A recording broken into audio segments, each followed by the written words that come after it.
क्या मुर्शिदाबाद में हुई हिंसा पर ममता बनर्जी और टीएमसी एक्सपोज हो गई है? क्या अप्रैल में मुर्शिदाबाद में हुई हिंसा टीएमसी नेता की सोची समझी साजिश थी? ये सवाल इसलिए क्योंकि कलकत्ता हाईकोर्ट की जांच टीम ने अपनी रिपोर्ट सौंप दी है और इस रिपोर्ट में गंभीर खुलासे किए गए। हाईकोर्ट के फैक्ट फाइंडिंग पैनल की रिपोर्ट में कहा गया है कि मुर्शिदाबाद में चुन चुनकर हिंदुओं को निशाना बनाया गया। टीएमसी काउंसलर महबूब आलम ने हिंसा भड़काई, पुलिस ने पीड़ितों की कोई मदद नहीं की। जांच रिपोर्ट सामने आने के बाद इस पर सियासत भी तेज हो गई है। बीजेपी ने ममता सरकार पर करारा प्रहार किया है और इस बीच टीएमसी सांसदों का डेलीगेशन आज से जम्मू कश्मीर के दौरे पर है, जो सीमा पार से हुई गोलीबारी से पीड़ित परिवारों से मुलाकात करेगी। सवाल उठ रहे हैं कि ममता बनर्जी को जम्मू कश्मीर की चिंता है, लेकिन क्या मुर्शिदाबाद के पीड़ितों की नहीं? सवाल यह भी कि क्या मुर्शिदाबाद में जो हुआ वो तुष्टीकरण की राजनीति के लिए हुआ? आज इसी मुद्दे पर बहस करेंगे, लेकिन एक रिपोर्ट सबसे पहले आपको दिखाएं।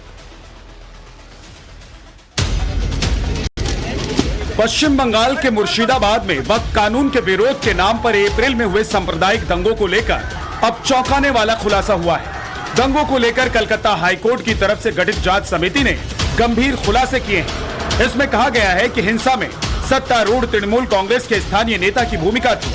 हमलों का नेतृत्व स्थानीय पार्षद महबूब आलम ने किया। रिपोर्ट के अनुसार मुख्य हमला 11 अप्रैल शुक्रवार को दोपहर 2:30 बजे के बाद हुआ। पार्षद महबूब आलम उपद्रवियों के साथ आए थे। पार्षद महबूब आलम के आने के बाद हिंसा भड़की। हिंसा में खास तौर पर हिंदू समुदाय को निशाना बनाया गया। इस दौरान स्थानीय पुलिस पूरी तरह से निष्क्रिय रही। पीड़ितों ने कई बार पुलिस को कॉल किया, लेकिन कोई मदद नहीं पहुंची। बेटबोना गांव में 113 घरों को सबसे ज्यादा नुकसान पहुंचा। आगजनी, लूटपाट और दुकानों और मॉल्स को निशाना बनाया गया। हाईकोर्ट के फैक्ट फाइंडिंग पैनल की रिपोर्ट के बाद बीजेपी ने टीएमसी पर करारा हमला बोला है और टीएमसी पर तुष्टीकरण के लिए दंगा भड़काने का आरोप लगाया है। कोलकाता हाईकोर्ट के फैक्ट फाइंडिंग पैनल ने धजिया उड़ा दी है, पूरा पर्दाफाश कर दिया है पश्चिम बंगाल की सरकार का। उन्होंने बताया है कि किस प्रकार से मुर्शिदाबाद में वक्फ के नाम पर जो दंगे हुए वो ऑर्गेनिक नहीं ऑर्गेनाइज थे, स्पॉन्टेनियस नहीं स्पॉन्सर्ड थे। चुन चुनकर टारगेटिंग हिंदुओं की गई और महबूब आलम टीएमसी के एक नेता उसको लीड कर रहे थे। पुलिस इनएक्टिव थी। कितने घर जलाए गए पर पुलिस कुछ नहीं कर पा रही थी। आउटसाइडर थियरी दी जा रही थी ममता बनर्जी के द्वारा, वो पूरी तरह से ध्वस्त हो गई। और एक बात स्पष्ट है कि उनके कितने नेता दंगाइयों को बचा रहे थे, उन पर आज तक कोई कार्रवाई नहीं हुई। तो टीएमसी का मतलब है तुष्टीकरण मुझे चाहिए, और माँ माटी मानुष नहीं, मुस्लिम अपीजमेंट में अब दंगाइयों का साथ भी टीएमसी को पसंद है। बीजेपी का कहना है कि जांच कमेटी की रिपोर्ट आने के बाद ममता बनर्जी और टीएमसी पूरी तरह एक्सपोज हुई है। टीएमसी का तो काम ही यही रहा है। मैं अपने पार्टी अध्यक्ष के आदेश से मैं 5 बार बंगाल जा चुका हूँ और 3 बार तो मैं अध्यक्ष था। तो वहाँ पर जिस तरह से चुन चुन कर वहाँ हिंदुओं को मारा जा रहा है, वहाँ उनके जो टीएमसी वर्कर्स हैं वो कत्लेआम कर रहे हैं। और मुर्शिदाबाद में हुआ वो टोटल टीएमसी का है। वहाँ तमाम रोहिंग्या, तमाम बांग्लादेशी को बसाया गया है जो तृणमूल के वोट बैंक हैं।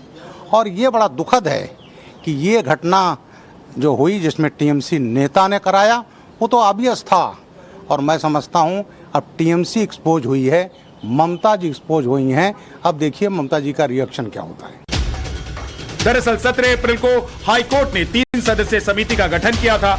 इसमें राष्ट्रीय मानवाधिकार आयोग, पश्चिम बंगाल मानवाधिकार आयोग और राज्य विधिक सेवा प्राधिकरण के एक सदस्य शामिल थे। पश्चिम बंगाल में 11-12 अप्रैल को नए वक्फ बोर्ड कानून के खिलाफ विरोध प्रदर्शन के दौरान भीड़ उग्र हो गई थी। इसके बाद मुर्शिदाबाद में हिंसा हुई। इस हिंसा में करीब 3 लोगों की मौत हुई थी और कई लोग घायल भी हुए थे। इससे पहले पश्चिम बंगाल के गवर्नर सीवी आनंद बोस ने 4 मई को मुर्शिदाबाद दंगे पर गृह मंत्रालय को रिपोर्ट सौंपी थी। इसमें कट्टरपंथ और उग्रवाद को पश्चिम बंगाल के लिए बड़ा खतरा बताया था। इस बीच जिस टीएमसी नेता महबूब आलम पर हिंसा का आरोप है, उसका कहना है कि वो उस दिन वहां मौजूद नहीं था। महबूब आलम ने इसे बीजेपी आरएसएस का षड्यंत्र बताया है। हम लोग कहाँ था उस दिन? हम लोग जो 12 तारीख शनिवार था, उस दिन मेरे साथ मेरा वार्ड प्रेसिडेंट सोमर दास था और बूथ प्रेसिडेंट भी था। उस दिन मैंने मेरा वार्ड का एक गांव था वहाँ का नाम है कदमतला। कदमतला में था। उस दिन अचानक देखा जो कुछ दुष्कृति जिसको कहते हैं, वो छोटा छोटा बच्चा, उसके हाथ में तलवार और कुछ सामान था। देखा तो मैंने बाधा देने की कोशिश किया, लेकिन मेरे तरफ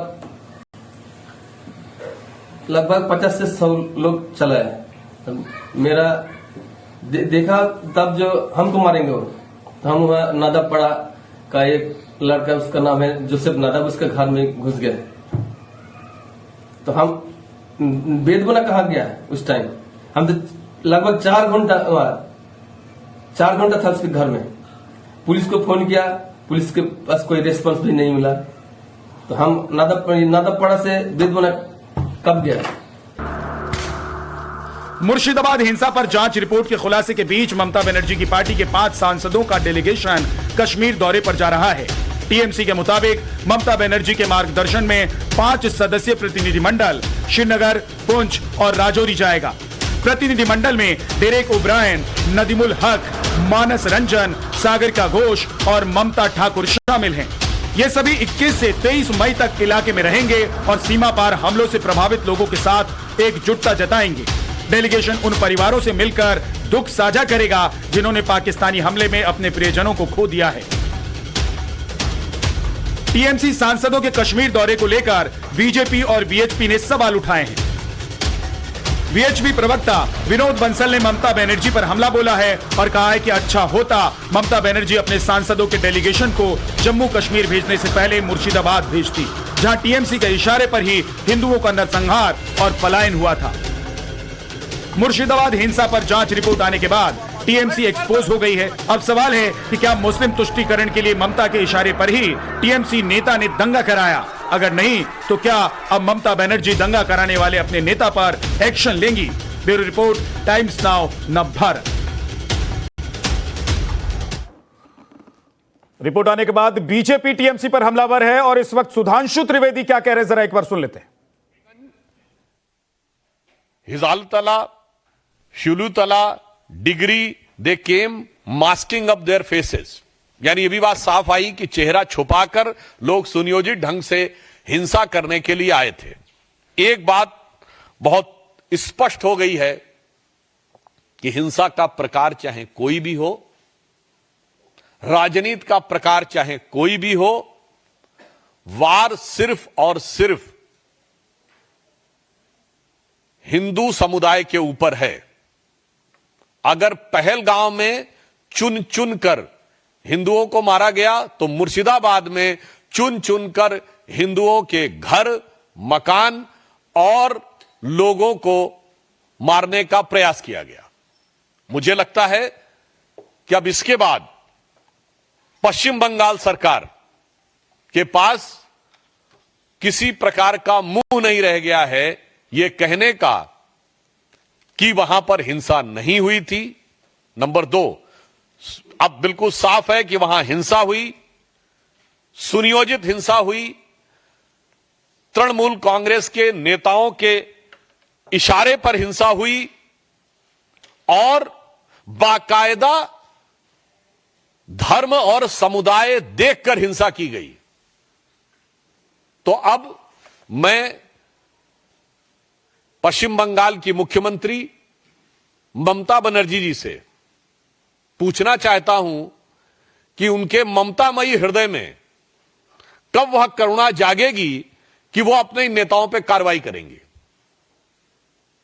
हम भारतीय जनता पार्टी की तरफ से स्पष्ट रूप से पूछना चाहते हैं कि न्यायालय के द्वारा गठित एसआईटी में यह तथ्य आने के बाद तृणमूल कांग्रेस के नेताओं पर ममता बनर्जी जी कब कार्रवाई करेंगी और अपने नेताओं के अपमानजनक और मारे गए लोगों का उपहास उड़ाने वाले बयानों के लिए कब माफी मांगेंगी।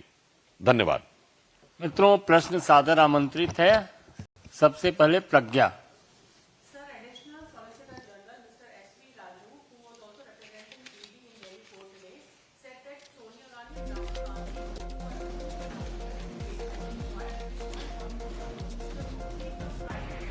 तो सुधांशु त्रिवेदी बीजेपी की तरफ से टीएमसी को निशाने पर लेते हुए उन्होंने कहा कि ममता बनर्जी की करुणा और उनकी ममता कब जागेगी कि टीएमसी के जिस नेता ने इस दंगे को अंजाम दिया उसके खिलाफ कार्रवाई होगी। दूसरी तरफ जम्मू कश्मीर में पुलवामा का पहलगाम का उन्होंने जिक्र किया। उन्होंने कहा कि वहां पर भी पूछ पूछ कर चुन चुन कर हिंदुओं को निशाना बनाया गया और पश्चिम बंगाल में भी मुर्शिदाबाद में चुन चुन कर पूछ पूछ कर हिंदुओं को निशाना बनाया गया।